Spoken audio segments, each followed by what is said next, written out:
This is a video how to remove the navigation screen on a 2016 GLA250.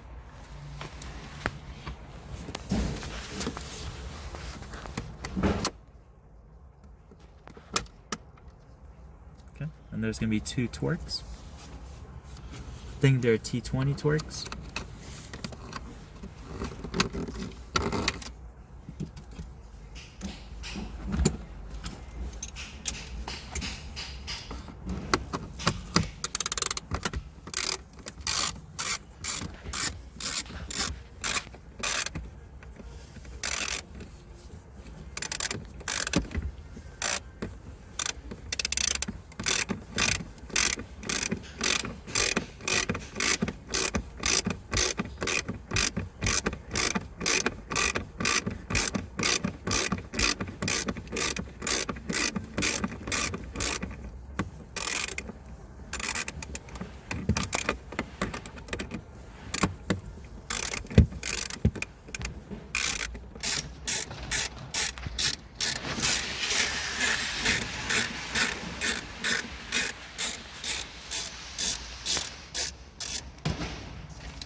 These are the covers that's covering the screws.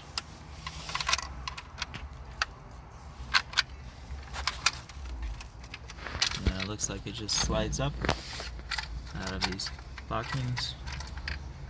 And when you're going to be putting it back, just slide it down. It's going to lock on those.